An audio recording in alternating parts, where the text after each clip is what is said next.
Question number 13 को आलोचना करिबा। रावणर वार्ता नहीं अंगद निकट को किए आसीथिले? आमर आंसर कौन हम ना रावणर वार्ता नहीं अंगद निकट को रावणर दुई मंत्री शुक एवं सारण आसीथिले। क्वेश्चन नंबर 14 को देखिबा। रावणर वार्ता शुणी अंगद की प्रतिक्रिया प्रकाश कले? रावणर वार्ता श्रवण मात्रके अंगद भीषण उत्तेजित होई पड़िथिले एवं क्रोधरे शून्य को वज्र सम प्रत्यावर्तन करथिले। से गुडे प्रहार करथिले, वज्र सम एक प्रहार करथिले। क्वेश्चन नंबर 15 मंत्रीद्वय रावण निकटरे की उक्ति प्रकाश कले? ना मंत्रीद्वय विभीषण को प्रदान करथिबा वार्तार प्रत्युत्तर रखी एवं से वार्ता श्रवण रे अंगदंकर प्रतिक्रिया संपर्कित उक्ति से माने प्रकाश करथिले। जहाँ भी विभीषण एवं अंगद सहित वार्तालाप होइतिला ताकू से माने जाई सेठारे कोन करथिले ना वर्णना करथिले एवं विभीषण लंकापति वार्तार प्रत्युत्तर रखिथिला जे जदि ज्येष्ठ भ्राता कौन करिवे ना माता सीता को ससम्माने रामचंद्र को निसर्व भाव समर्पण करिवे तेबे से लंकापुरी को प्रत्यावर्तन करिवे बोली उक्ति मंत्रीद्वय को रावण निकट रे प्रकाश करथिले। जदि रावण ससम्माने कौन करिवो ना माता सीता को समर्पण करिदेव ताहले निश्चित भाव से कौन करिवे ना लंकागढ़ को पुणी प्रत्यावर्तन करिवे बोली विभीषण कहिथिले। क्वेश्चन नंबर 16 अंगदंक शक्त चापुड़ा प्रहार रे मंत्रीद्वयंकर की अवस्था होइथांता? अंगदंक शून्य रे चापुड़ा प्रहार एपरि शक्तिशाली थिला जे विशाल विंध्य पर्वत सही आघात रे चूर्ण विचूर्ण हो जाइथांता। तार जो प्रहार रे जदि विंध्य पर्वत रे बाजी थांता ताहले कौन होइथांता ना ताहा चूर्ण विचूर्ण हो जाइथांता किंबा पातलगामी हो जाइथांता एवं निश्चित भाव रे मंत्रीद्वयंकर प्राणर आघात रे प्राणघातक होइथांता। केवल धर्म बल से ही आघात रु से माने प्राण बंचाइबारे समर्थ हेले बोली मंत्रीद्वय कहिथिले। क्वेश्चन नंबर 17 श्रीरामंक सैन्य संख्या केते बोली मंत्रीद्वय कल्पना कले? ना समुद्रर जलराशि रे सृष्ट तथा परिदृष्ट शंखमानक संख्या जेते श्रीरामंक सैन्य संख्या सेते संकटारू अधिक बा अगणित बोली मंत्रीद्वय कल्पना कलिथिले। से कौन करथिले ना समुद्र रे देखा जाउथवा समुद्रर जलराशि रे देखा जाउथवा शंख मानकर संख्या जेतिकी रामचंद्रंकर सैन्य मानकर संख्या ताठू मध्य कौन ना अधिक बोली मंत्रीद्वय कल्पना करिथिले। समुद्र तरिवा निमंते राघव कौन पांचिथिले?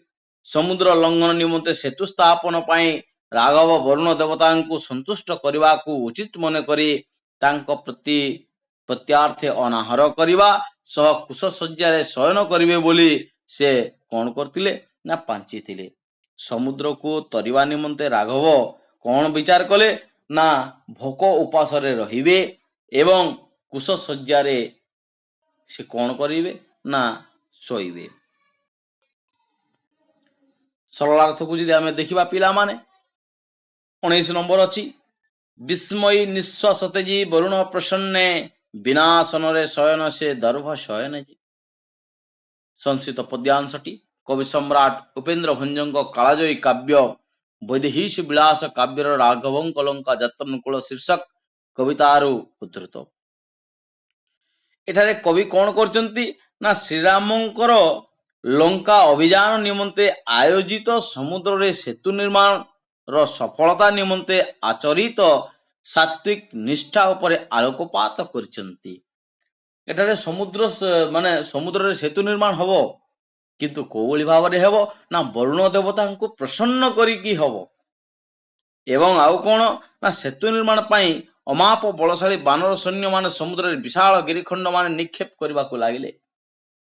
एठारे समुद्र रे सेतु निर्माण हबो केमिति ना सैन्य माने बानर माने भल्लुक माने ବିଭିନ୍ନ ପ୍ରକାର ପଥର, ପାହାଡ଼, ପର୍ବତ ଆଣି କ'ଣ କରିବେ ନା ସମୁଦ୍ରକୁ ନିକ୍ଷେପ କରିବେ ଏବଂ ସେହିଭଳି ଭାବରେ ସେତୁ ନିର୍ମାଣ କରାଯିବ। ମାତ୍ର ସେ ସମସ୍ତ ଅତଳ ଜଳ ଗର୍ଭରେ ବିଲୀନ ହେବାକୁ ଲାଗିଲା। କେବଳ ଫିକାର ଶବ୍ଦ ବ୍ୟତୀତ ସାମାନ୍ୟ ବୁଦବୁଦ ମଧ୍ୟ ପରିଦୁଷ୍ଟ ହେଲା ନାହିଁ। ଖାଲି ଶବ୍ଦଟିଏ ହେଲା ଫି ଫି, କିନ୍ତୁ ବୁଦ ବୁଦ ହିଁ ପୋଡ଼ିଯିବାର ଦୃଶ୍ୟ ମଧ୍ୟ ଦେଖିବାକୁ ମିଳିଲା ନାହିଁ। ସାଗର ଜଳର ଏତାଦୃଶ୍ୟ ଆଚରଣ ଶ୍ରୀରାମଙ୍କୁ କ'ଣ କଲା ନା ବିସ୍ମିତ କରିଦେଲା। ଏହା ଦେଖି ସେ କ'ଣ କଲେ ନା ବିଚାର କଲେ ଯେ ଏଟା କେମିତି ସମ୍ଭବ।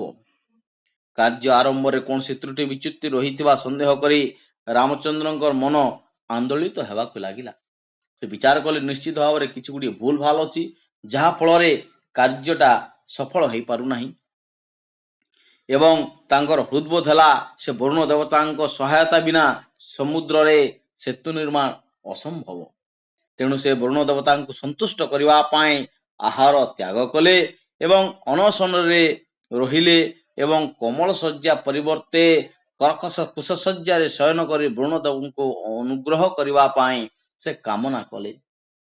ପ୍ରଥମେ ଭୋକ ଉପାସରେ ରହିଲେ ଏବଂ ପରବର୍ତ୍ତୀ ସମୟରେ କୁଶଶଯ୍ୟା କୋମଳ ଶୟନ ନ କରି ସେ କର୍କଶ କୁଶଶଯ୍ୟାରେ ଶୟନ କରିବାକୁ ଲାଗିଲେ, ଯାହା ଫଳରେ ବରୁଣ ଦେବତା ପ୍ରସନ୍ନ ହେବେ ବୋଲି ତାଙ୍କର ଚିତ୍ତରେ ସେ ତାକୁ ଧରି ରଖିଥିଲେ। କୌଣସି ଗୁରୁତ୍ୱପୂର୍ଣ୍ଣ ଶୁଭକର୍ମ ଆରମ୍ଭ କରିବା ପୂର୍ବରୁ ଦୈବୀ କୃପା କାମନା କରିବା ଯେ ସର୍ବଦା ଆବଶ୍ୟକ, ଏହା ନରଦେହୀ ଭଗବାନ ଶ୍ରୀ ରାମଚନ୍ଦ୍ରଙ୍କର ହୃଦୟଙ୍ଗମ ହୋଇପାରିଥିଲା। ଯଦି ଆମେ କିଛି ଶୁଭ କାମ ବା ଶୁଭ କାର୍ଯ୍ୟ କରିବା ପାଇଁ ଯାଉଛୁ ପିଲାମାନେ, ତାହେଲେ ନିଶ୍ଚିତ ଭାବରେ ଭଗବାନଙ୍କର ଆଶୀର୍ବାଦ ବିନା ଆମେ ତାହା କରିପାରିବା ନାହିଁ। ତେଣୁ ଭଗବାନଙ୍କର ବିନା ଆମେ କିଛି ବି କରିପାରିବା ନାହିଁ। ତେଣୁ ବରୁଣ ଦେବଙ୍କ ପ୍ରତି ସେ କ'ଣ କଲେ ନା ଉପବାସ ତଥା କୁଶଶଯ୍ୟାରେ ଶୟନ ପାଇଁ ନିଷ୍ପତ୍ତି ନେଲେ। Question number 20। ବିଭୂତି କି ଭୁଞ୍ଜୁଥିଲୁ ବିଭୂତି ଭୂଷଣେ, ବଡ଼ କୂଳେ ଜନମୀ ଶରଣ କି କାରଣ ଯେ। ଏ ହେଲା ଆମର ସରଳାର୍ଥ। ଏହାକୁ ଆମେ ଲେଖିଲେ କ'ଣ ଲେଖିପାରିବା? ଉକ୍ତ ପଦ୍ୟାଂଶଟି କବି ସମ୍ରାଟ ଉପେନ୍ଦ୍ର ଭଞ୍ଜଙ୍କ କାଳଜୟୀ ବୈଦେହୀଶ ବିଳାସ କାବ୍ୟର ରାଘବଙ୍କ ଲଙ୍କା ଯାତ୍ରାନୁକୂଳ ଶୀର୍ଷକ କବିତାରୁ ଅଣାଯାଇଛି। ଏଠାରେ ଅନୁଜ ବିଭୀଷଣଙ୍କ ପ୍ରତି ଜ୍ୟେଷ୍ଠ ଭ୍ରାତା ଦଶାନନଙ୍କ ପ୍ରେରିତ ବାର୍ତ୍ତା ଉପରେ ମଧ୍ୟ ଆଲୋକପାତ କରାଯାଇଛି। ରାବଣ ବିଭୀଷଣଙ୍କୁ କହି ପଠେଇଛି କାହା ସହିତ ନା ଶୁକ ଏବଂ ଶାଣଙ୍କ ହାତରେ। ବିଭୀଷଣ ଜ୍ୟେଷ୍ଠ ଭ୍ରାତା ଦଶାନନର ଭର୍ସନା ଓ କଟୁବାଣୀ ସହ୍ୟ କରି ନ ପାରି ଲଙ୍କା ତ୍ୟାଗ ପୂର୍ବକ ରାମଚନ୍ଦ୍ରଙ୍କ ଶରଣାପନ୍ନ ହୋଇଛି। ଏ ଲଙ୍କାଗଡ଼ ଛାଡ଼ି ଦେଇକି କୋଉଠି ପଳେଇ ଆସିଛି ନା ଶ୍ରୀରାମଚନ୍ଦ୍ରଙ୍କର ଚରଣକୁ। କାଳେ ସେ ଶତ୍ରୁ ସମ୍ମୁଖରେ ଗୁପ୍ତ ତଥ୍ୟ ପ୍ରକାଶ କରିଦେବ, ଏହି ଭୟରେ ରାବଣ ତାର ପ୍ରମୁଖ ମନ୍ତ୍ରୀ ଶୁକ ଏବଂ ସାରଣ ଦିଟା ମନ୍ତ୍ରୀଙ୍କୁ ଦୂତ ରୂପେ ସେ କ'ଣ କରିଛି ନା ଶିବିରକୁ ପଠାଇ ସେମାନଙ୍କ ମାଧ୍ୟମରେ ବିଭୀଷଣଙ୍କ ପ୍ରତି ବାର୍ତ୍ତା ପ୍ରେରଣ କରେଇଛି।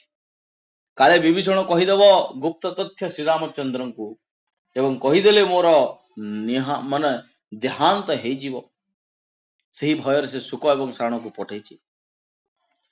ବିଭୀଷଣଙ୍କ ପ୍ରତି ପ୍ରଦତ୍ତ ବାର୍ତ୍ତାରେ ସେ କହିଥିଲେ ଯେ ଜ୍ୟେଷ୍ଠ ଭ୍ରାତା ପିତୃତୁଲ୍ୟ ସମ୍ମାନାସ୍ପଦ ଅଟନ୍ତି।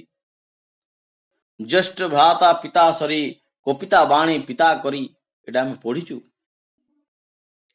ଜଣେ ସାମାନ୍ୟ ତପାଚାରୀ ଠାରେ ନିଜକୁ ସମର୍ପଣ କରି ତାର ଶରଣ ପ୍ରାର୍ଥୀ ହେବା ଅପମାନଜନକ। ଜଣେ ତପସ୍ୱୀ ପାଖରେ ଶରଣ ପ୍ରାର୍ଥୀ ହେବା ବା ଶରଣାପନ୍ନ ହେବା ଗୋଟେ ଅପମାନଜନକ। ଏଣୁ ଲଙ୍କା ନଗରୀକୁ ପ୍ରତ୍ୟାବର୍ତ୍ତନ କରିବା ତାଙ୍କ ପକ୍ଷେ ଶ୍ରେୟସ୍କର ହେବ ବୋଲି ଦଶାନନ କ'ଣ କରିଛି ନା କନିଷ୍ଠ ଭ୍ରାତା ବିଭୀଷଣଙ୍କୁ ବାର୍ତ୍ତା ମାଧ୍ୟମରେ ଶତ୍ରୁ ଶିବିରରୁ ପୃଥକ କରିବାକୁ ଚେଷ୍ଟା କରିଛି। ସେ ବିଭୀଷଣକୁ ଫେରାଇ ଆଣିବା ନିମନ୍ତେ ଶୁକ ଏବଂ ସାରଣକୁ ଦୂତ କରି ସେ କ'ଣ କରିଛି ନା ପଠେଇଛି। Question number 21। ବାଜିଥିଲେ ଚୂର୍ଣ୍ଣ ବା ପାତାଳେ ଭଜିଥିବ, ବିନ୍ଧ୍ୟବାନ ତୋଷୀ ହେଲେ ବଞ୍ଚାଇ ଦଇବ ଯେ। ସଂସ୍କୃତ ପଦ୍ୟାଂଶଟି ବୈଦେହୀଶ ବିଳାସ କାବ୍ୟର ରାଘବଙ୍କ ଲଙ୍କା ଯାତ୍ରାନୁକୂଳ ଶୀର୍ଷକ କବିତାରୁ ଅଣାଯାଇଛି।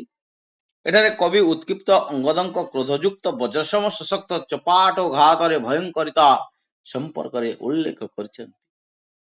ଏଠାରେ ଅଙ୍ଗଦର ପ୍ରହାର କଣ କରାଯାଇଛି ନା ବର୍ଣ୍ଣନା କରାଯାଇଛି। ଏହିଭଳି ଭାବରେ ବର୍ଣ୍ଣନା କରାଯାଇଛି ଯାହାକି ବିଚିତ୍ର। ଲଙ୍କପତି ଦଶାନନ ଦ୍ୱାରା ପ୍ରେରିତ ଶୁକ ଏବଂ ସାରଣ ମନ୍ତ୍ରୀଦ୍ୱୟ ସାଗର ତଟଦେଶସ୍ଥ ଶ୍ରୀରାମଙ୍କ ଶିବିରରେ ଉପସ୍ଥିତ ହୋଇ ପ୍ରଥମେ ବିଭୀଷଣଙ୍କୁ ବଡ଼ ଭ୍ରାତା ଲଙ୍କାଧୀଶ ରାବଣଙ୍କ ବାର୍ତ୍ତା ପ୍ରଦାନ କରିଥିଲେ। ଶୁକ ଏବଂ ସାରଣ ଯାଇଛନ୍ତି କାହା ପାଖକୁ ନା ବିଭୀଷଣ ପାଖକୁ, ଏବଂ ରାବଣ ଯାହା ବି ବାର୍ତ୍ତା ଦେଇଥିଲା ତାକୁ ପୁଙ୍ଖାନୁପୁଙ୍ଖ ଭାବରେ ବିଭୀଷଣର ସମ୍ମୁଖରେ ତାକୁ ଉପସ୍ଥାପନ କରିଛନ୍ତି। ଏବଂ ତତ୍ପରେ କିଷ୍କିନ୍ଧ୍ୟାର ଯୁବରାଜ ଅଙ୍ଗଦଙ୍କ ରାଜାଙ୍କ ନିର୍ଦ୍ଦେଶ ବାର୍ତ୍ତା ଦେଇ କହିଥିଲେ ଯେ ପିତା ଶତ୍ରୁ ନିକଟରେ ଆନୁଗତ୍ୟ ପ୍ରକାଶ କଲେ ବା ଶରଣାପନ୍ନ ହୋଇ ରହିଲେ କୌଣସି ବା କଦାପି ପୁଣ୍ୟ ଅର୍ଜନ ହୋଇ ନଥାଏ। ପିତା ଶତ୍ରୁ ନିକଟରେ କେତେବେଳେ ବି କଣ କରାଯିବ ନାହିଁ, ଶରଣାପନ୍ନ ହେବାକୁ ହବ ନାହିଁ। ଯଦି ହେଲେ ବି କୌଣସି ପ୍ରକାର ପୁଣ୍ୟ ଅର୍ଜନ ମିଳେ ନାହିଁ। ଏହି ବାର୍ତ୍ତା ଶ୍ରବଣ କଲା ମାତ୍ରେ ଅଙ୍ଗଦ କ୍ରୋଧ ଜର୍ଜରିତ ହୋଇ ଶୂନ୍ୟକୁ ଏପରି ଏକ ସଶକ୍ତ ଚାପୁଡ଼ା ପ୍ରହାର କଲା ଯାହା ବିଶାଳ ବିନ୍ଧ୍ୟ ପର୍ବତରେ ବାଜିଥିଲେ ତାହା ଚୂର୍ଣ୍ଣ ବିଚୂର୍ଣ୍ଣ ହୋଇଯାଇଥାନ୍ତା। ଏମିତି ଏକ ପ୍ରହାର କରିଛି ଯାହା ବାଜିଥିଲେ ଚୂର୍ଣ୍ଣ ବିଚୂର୍ଣ୍ଣ ହୋଇଥାନ୍ତା, କିମ୍ବା ତାହା ପାତାଳ ଗାମୀକୁ ଲଭିଥାନ୍ତା। ନହେଲେ ଦି ଜଣ ମନ୍ତ୍ରୀଙ୍କର ଦେହାନ୍ତ ବା ନିଶ୍ଚିତ ଭାବରେ ତାଙ୍କର ଧ୍ୱଂସ ହୋଇଥାନ୍ତା। ତେଣୁ ମନ୍ତ୍ରୀଦ୍ୱୟ ଏହି ଉକ୍ତିରୁ ଅଙ୍ଗଦଙ୍କ ଶକ୍ତିର ଦୃଢ଼ତା ସହଜରେ ଅନୁମିତ ହୁଏ ବୋଲି କହିଛନ୍ତି। ପିଲାମାନେ, ଆମେ ଅନ୍ୟ ଏକ ଭିଡ଼ିଓରେ ଦୀର୍ଘ ଉତ୍ତରମୂଳକ ପ୍ରଶ୍ନୋତ୍ତରକୁ ଆଲୋଚନା କରିବା। Question number 22।